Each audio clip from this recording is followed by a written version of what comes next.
Okay, so I'm going to come back to old business B, the 2-year plan. We can save that for last. On to old business, item C, discussion by council vote or other action on resolution requesting General Assembly provide an exemption to change the composition of the school committee. So folks will remember that we put forward 11 charter amendments to the voters, one of which was to modify the makeup of the school committee by adding 2 appointed members, one appointed by the town administrator, one appointed by town council. That passed the voters. That also requires that we, once it has been passed, that we go back to the General Assembly and seek the exemption to the statute that spells out the makeup of school committees statewide. I understand that there's at least 3 other communities that have done that. I believe it's, the most recent one was Woonsocket, and I believe Central Falls and Providence. So we have a resolution in our packets to do this, and I'll just ask if there's are there any questions to start with? If not, I would make a motion to approve the resolution as presented. Is there a second? Seconded by Councilor Alves. Any discussion?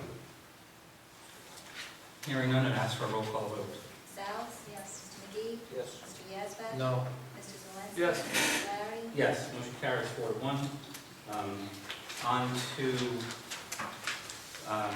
old business item D. Now we have D, E, and F. They're all very similar, and they're resolutions, before I spell them all out, they're all resolutions to follow up on the 3 bonds that passed by voters. Because we've been advised by bond counsel who drafted the resolutions that the council needs to actually, in order to fulfill this, we have to now authorize the borrowing. And so we have the resolutions in our packets. So I'll begin with the first one. Discussion by council vote or other action on resolution approving financing for the repair and rehabilitation of certain municipal and school administration buildings. And I would ask, I would motion to approve as presented. So moved. Moved by Councilor Zelinski. Is there a second? Second. Seconded by Councilor Alves. Is there any discussion? Hearing none, I'd ask for a roll call vote.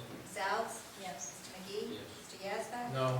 Mr. Zelinski? Yes. Mr. Larry? Yes, motion carries 4-0. The next one is discussion by council vote or other action on resolution approving financing for the demolition, repair, rehabilitation, and consolidation of school, classroom, and storage buildings as has been approved by the voters. And I would make a motion for passage. Is there a second? Second. Seconded by Councilor Zelinski. Is there any discussion? Hearing none, I'd ask for a roll call vote. Sorry, who made the motion? I did. Seconded by Councilor Zelinski.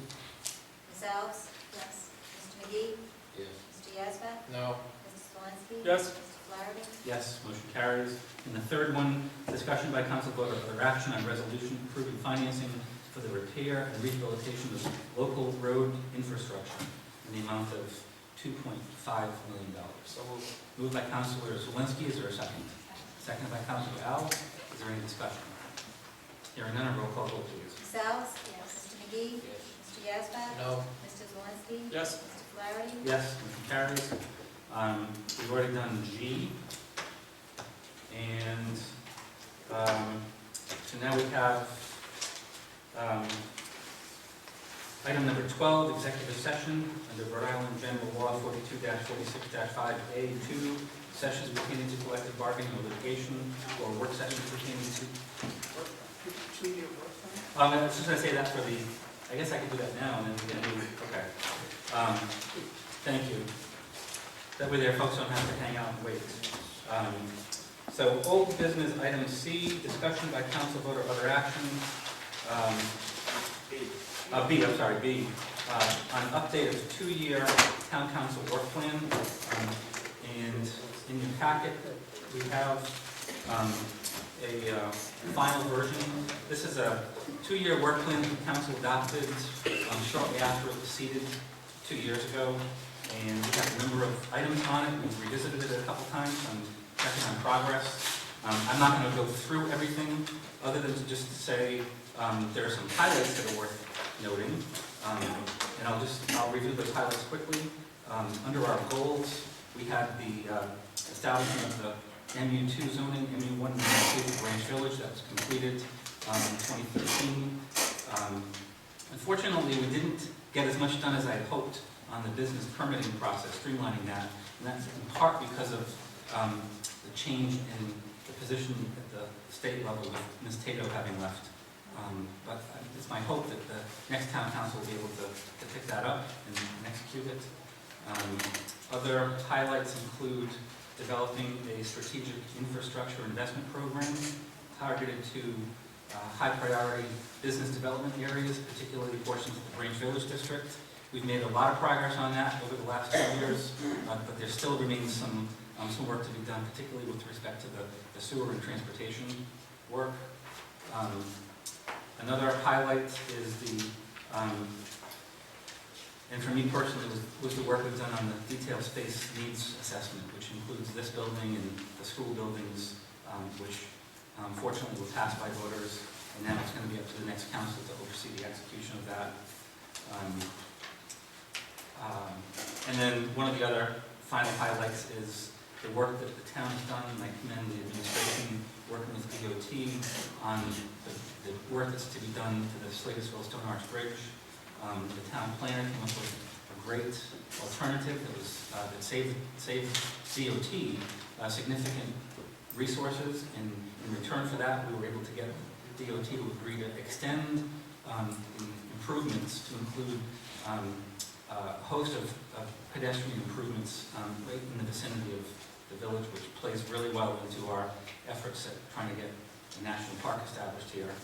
And we did some work on zoning, bringing our zoning ordinance into greater compliance with our 2006 comp plan. Everyone will remember the district use tables and all the meetings we spent on that, and chicken hen ordinances and so forth. We finally resolved the 14-year-old Rankin Estates lawsuit. Now the thing with this plan is it doesn't include everything that we did. This was sort of what we put on paper 2 years ago as priorities, but we certainly did a lot more than what was on this plan. And there's a few that I wanted to just highlight. One is the purchase of the open space adjacent to Dowling Village, which was mentioned earlier by the solicitor. Wasn't part of the plan, but we got it done. Making all town council and school committee meetings available through YouTube. And thank you to Eric for making that happen, our photographer. I know that I've used them quite often to go back and check on previous meetings, and it's a great archive. It's available through the town website, and I think that's been a great way to open up our meetings to the public more. We also were able to move on some ordinances that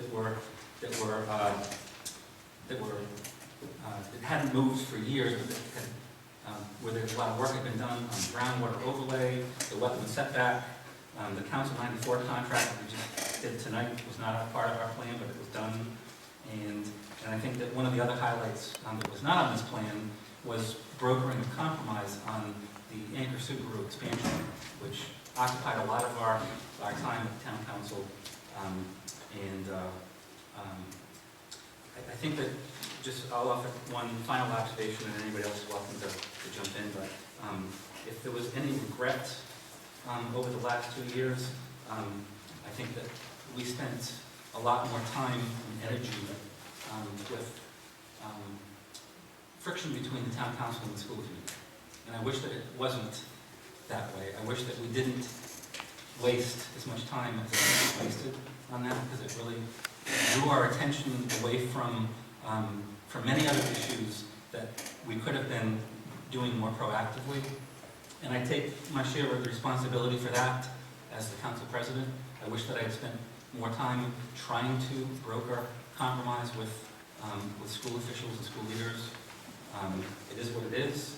I certainly gave it my best shot.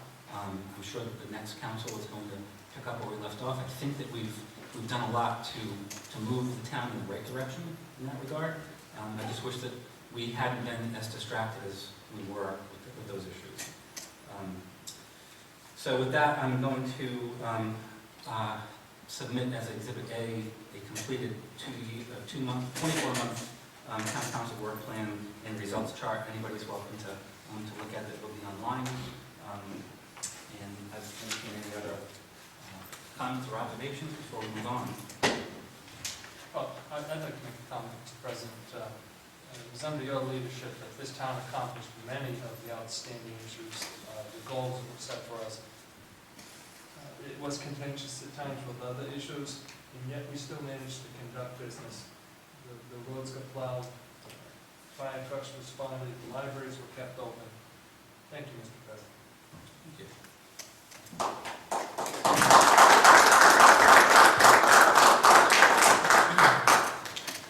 So with that, there's no reason for a vote on that. That we will move to the final agenda items which involve an executive session. So I would ask for a motion to go into executive session pursuant to Rhode Island General Law 42-465A, to sessions pertaining to collective bargaining or litigation, or work sessions pertaining to collective bargaining or litigation. What we have listed is this one item only, which is pending pension litigation. So is there a motion to convene an executive session? Moved by Councilor Al, is there a second? Second by Councilor McGee. Question, Yes. can we invite the town councilors-elect, there's two of the three that here, to sit in on it, because it is executive session, it's going to get carried over. Good suggestion. Anybody object? Okay. So we have a motion that's been seconded. Roll call vote, please. Sells? Yes. Mr. McGee? Yes. Mr. Yazbek? Yes. Mr. Zalinski? Yes. Mr. Flowers? Yes. Motion carries.